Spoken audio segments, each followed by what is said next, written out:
School में हंसना और यह तुरंत स्पष्ट हो जाता है। हालांकि जब यहाँ दुर्व्यवहार करना पसंद होता है तो जोड़े गलियारों में झगड़ते हैं। सेके एक पागल की तरह गाड़ी चलाता है और अपनी सूंड में कानूनी ऊपरी सामान रखता है, और जैसे ही वह बस से उतरता है उसे परेशान किया जाता है और मुक्का मारा जाता है। मैरी बेथ नया है और उसे पहले से ही अन्य छात्रों के साथ दोस्ती करने में परेशानी हो रही है। सेके बाथरूम में भाग जाता है और अपने अपस प्लस अस्पष्ट विचार अन्य लड़कों को बेचता है, जबकि केसी उसके साथ सौदा करता है। शिक्षकों के लाउंज में एक स्टॉल में घायल संकाय सदस्यों ने देखा कि वह सामान्य से बहुत अधिक पानी पी रहा है। ओल्सन अंदर आता है और कक्षा के दौरान उसके साथ एक बहुत ही अजीब बातचीत करता है। बहुत शर्मीली मिस बग सेके से प्रभावित होती है, जो प्रबंधन करती है एक बहुत ही स्मार्ट उत्तर दें। हालांकि वह आमतौर पर क्वार्टर स्टैंड में एक खराब छात्र है। अपनी प्रेमिका डेलिला से कहता है कि वह एक चीज पर ध्यान केंद्रित करने के लिए टीम छोड़ रहा है। उसने डेलिला से संबंध तोड़ लिया क्योंकि वह सोचती है कि चीयरलीडर्स को केवल फुटबॉल खिलाड़ियों के साथ डेट करना चाहिए। बाद में लंच ब्रेक के दौरान मैरी बेथ स्टोकली से दोस्ती करने की कोशिश करती है और उसे रोकती है, जो स्टोकली का मजाक उड़ाती रहती है और उसे बाहर निकलवा देती है। वह स्टोकली वापस अंदर जाती है और देखती है कि ओल्सन बहुत अच्छा व्यवहार कर रहा है। अजीब बात है, इस बीच केसी ने फुटबॉल मैदान के पास दोपहर का भोजन समाप्त कर लिया और बाहर निकलते समय उसे एक अजीब चीज मिली, घास पर कीड़ा। वह विज्ञान की कक्षा में जाता है और श्री फलान को बग दिखाता है, जो इसे माइक्रोस्कोप पर रखते हैं। उन्हें लगता है कि यह एक ऐसी प्रजाति के समान है जो आमतौर पर स्क्विड और ऑक्यूपेज की किडनी के अंदर रहती है, जिसका कोई मतलब नहीं है क्योंकि वे हैं ओहियो में जीव के कुछ ऐसे हिस्से हैं जिनके मिलने पर फलान पहचान नहीं पाता है। यह एक नई प्रजाति हो सकती है। जब छात्र गलती से उस जीव पर एक गिलास पानी गिरा देते हैं तो वह हिलने लगता है। यहाँ तक उनके एक्वेरियम में कई फलांग जमे हुए हैं। छोटा जानवर तुरंत तैरना शुरू कर देता है और यहाँ तक बहुत पतले बार्बल्स भी दिखाता है। फलांग अपना हाथ अंदर डालता है क्योंकि प्राणी अचानक खुद को दोहराता है और तेज दांतों से उसकी उंगली काटता है। उन्होंने फैसला किया कि वे उन्हें संभालने के लिए विश्वविद्यालय को बुलाएंगे। इस बात पर वापस आकर वह विल को बताता है कि वह टीम को छोड़ रहा है, जिससे उसे झटका लगता है। विल इस काफी अच्छा महसूस करता है। बाद में वह शॉवर में जाता है जहां वह अचानक एक बीमार दिखने वाली श्रीमती ब्रूमेल को देखकर चौंक जाता है। वह कहती है कि वह सांस नहीं ले पा रही है और वे चाहते हैं कि हर कोई मदद पाने के लिए केसी पर चिल्लाए। फिर खड़ा होकर केवल उसके एक हिस्से के लिए उसे सांत्वना देने की कोशिश करता है। क्लास के बाद उसके हाथ में खोपड़ी फंस जाएगी। ओल्सन ने स्टैंड और केसी को बताया कि ब्रूमेल को कैंसर था। उन्होंने उनसे अपनी गोपनीयता बनाए रखने के लिए कहा। केसी खिड़की से देखती है और विलिस को नोटिस करती है। स्प्रिंकलर के एक समूह के नीचे खड़ा होना, लेकिन उसे पार्किंग स्थल में तस्वीर लेने से भी रोकता है। जेड अन्य छात्रों को शरारती वस्तुएं बेचना जारी रखता है। बक उसे देखता है और उसे डांटने की कोशिश करता है क्योंकि वह एक मॉडल छात्र हो सकता है। हालांकि वह अभी भी बहुत शर्मीली है और देखती है केवल अनकिया साथ कोई उत्पाद नहीं है जब तक वह चली नहीं जाती। इस बीच केसी की मुलाकात डेलिला से होती है क्योंकि वे दोनों एक डिलीवरी को देखने के बाद स्कूल के पेपर के लिए काम करते थे। बहुत सारी पानी की बोतलें लेकर वे अपने शिक्षकों पर गंदगी देखने के लिए फैकल्टी लाउंज में प्रवेश करते हैं।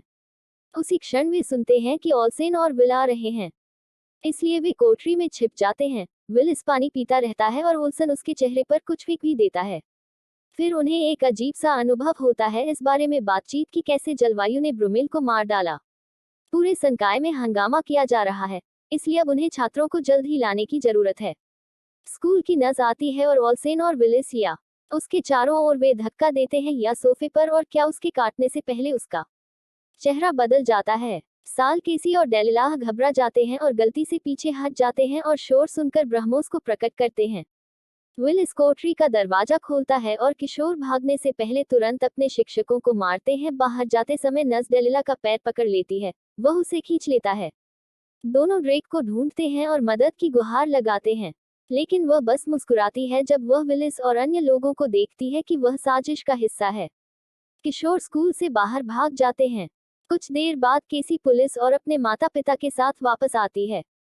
वे कोठरी की जांच करते हैं और केवल पुनर्जीवन दाहल पाते हैं, इसलिए केसी को डांटा जाता है। बुरी शरारतें करने के लिए एक पुलिस वाले से अकेले में बातचीत करना और अधिकारी के अजीब व्यवहार करने का मामला सामने आता है।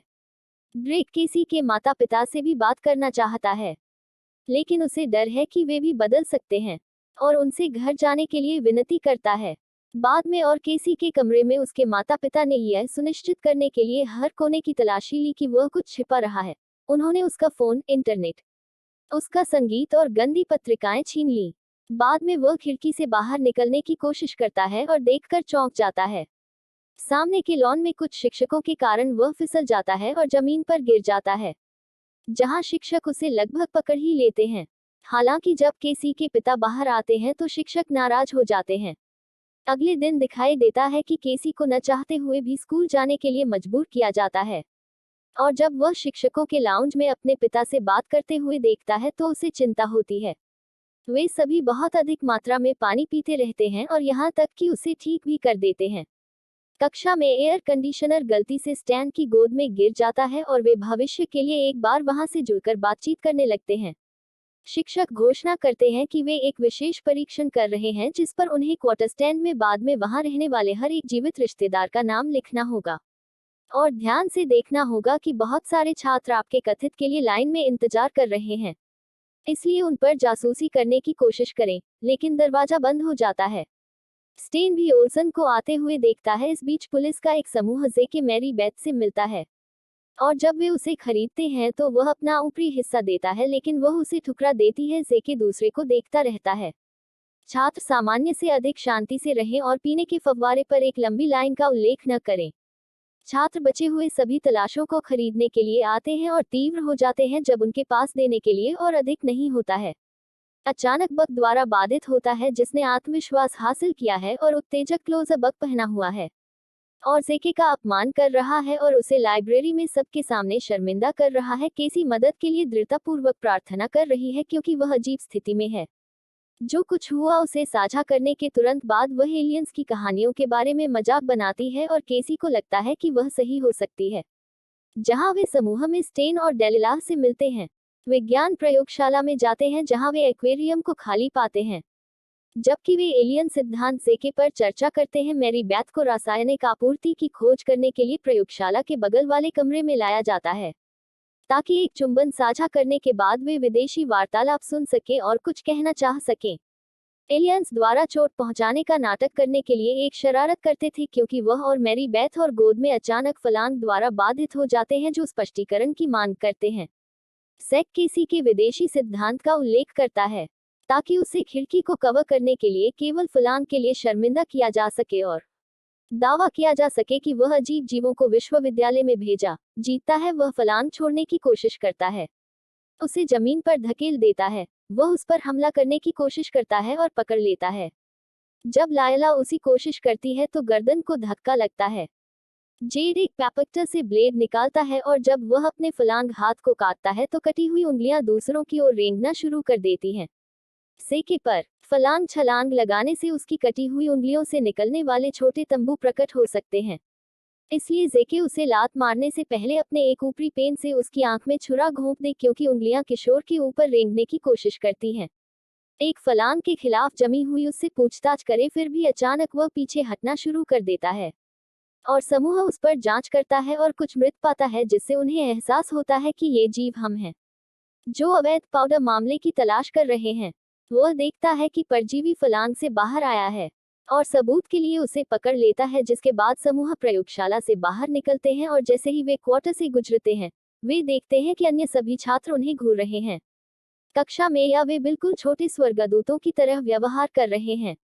वे भी ऐसा ही करते हैं। पार्किंग स्थल और रेडियो पर कार की तलाश करने की कोशिश कर रहा है, लेकिन यह सब स्थिर है। स्कूल के बाहर पुलिस सड़क को अवरुद्ध कर रही है, लेकिन जेके बस अचानक मोड़ लेता है और दूर चला जाता है। बाद में वह घर की तलाश करता है। वे उसकी गराज प्रयोगशाला में इकट्ठा होते हैं और उसे पता चलता है उसके पास एक बंदूक है। केसी परजीवी को देता है। वह उसे चूहे के पिंजरे में छोड़ देता है और उस पर कुछ पानी डालता है। परजीवी तुरंत प्रतिक्रिया करता है और चूहे को पकड़ लेता है। चूहे 1 वर्ष से संक्रमित है।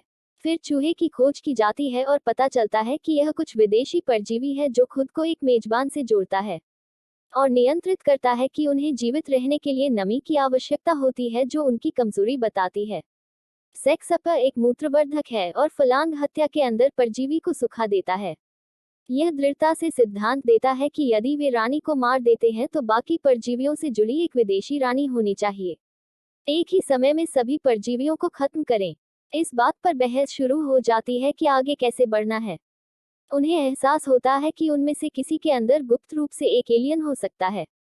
सेके ने घोषणा की कि उन्हें यह साबित करने के लिए उसका पाउडर लेना होगा कि वे साफ है। केसी पहले इसे लेता है और हंसना शुरू कर देता है। इसका प्रभाव पड़ता है। जेके ने अपना सामान लेने से इनकार कर दिया, इसलिए स्टैन बंदूक पकड़ लेता है और उसे जल्द ही खड़े होने के लिए मजबूर करता है और साथ ही पाउडर भी सूंघता है और शामिल हो जाता है।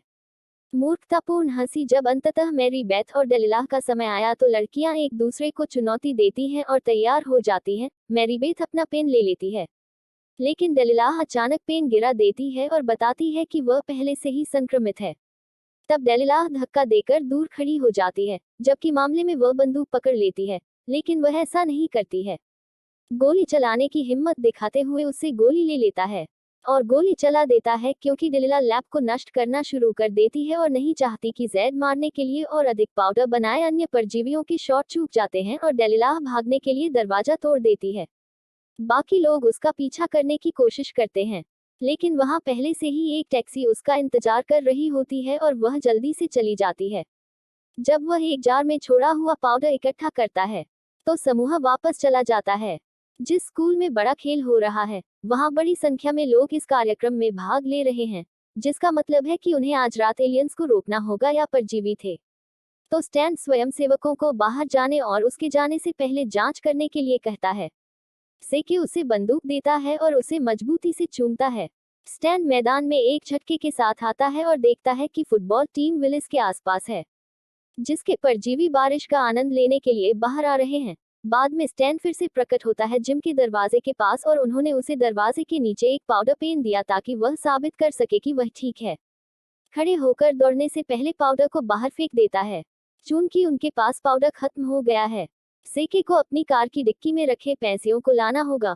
वह और केसी सावधानी से जिम से निकलकर पार्किंग स्थल के आसपास छिपते हैं और एक बस के नीचे छिपते हैं। जब वे देखते हैं कि फुटबॉल टीम वहां से गुजर रही है, तो उन्होंने ऐसा करने का फैसला किया है। चारा और भागने लगता है, जिससे टीम उसका पीछा करती है।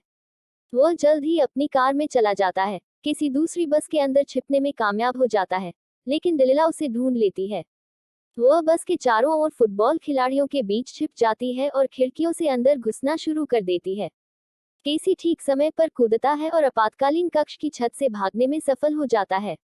इस बीच सैक अपनी ट्रंक की खोज करता है, लेकिन उसे पैंट नहीं मिल पाती है। उसी समय बक उसके पास आता है, जो उसके साथ छेड़खानी करता रहता है। वह अपनी कार में बैठ जाता है और गाड़ी चलाने की कोशिश करता है, लेकिन बक खिड़की से फट जाता है और ई ड्राइव से बाहर निकल जाता है। दस्ताने के डिब्बे से पैंट का गुच्छा गिर जाता है। वह एक को पकड़ने की कोशिश करता है, जबकि बक उसे संक्रमित करने की कोशिश करता है, जिससे वह कार पर नियंत्रण खो देता है। वह जल्दी से ठीक हो जाता है और कार को एक बस से टकराने का फैसला करता है, जिससे एक छोटा सा विस्फोट और आग लग जाती है। शुक्र है कि जैकी बच पाता है। एक छोटी सी चोट और कार को पेन के साथ छोड़ देता है। और बक ने कहा कि टेंटेकल पर घूमते हुए वह अपने शरीर तक पहुंचने की कोशिश से विचलित हो गई है। तो जेकी जिम में भाग जाता है और उसे मैरीबेथ पर संदेह हो जाता है, जब वह किसी ऐसे व्यक्ति होने का दिखावा करने के बारे में बात करती है जो वे नहीं हैं। तो अचानक मैरीबेथ उसे घूंसा मारता है और वास्तव में जल्दी में बदलना शुरू कर देता है और यह प्रकट करने के लिए कि वह रानी है। उसी क्षण वह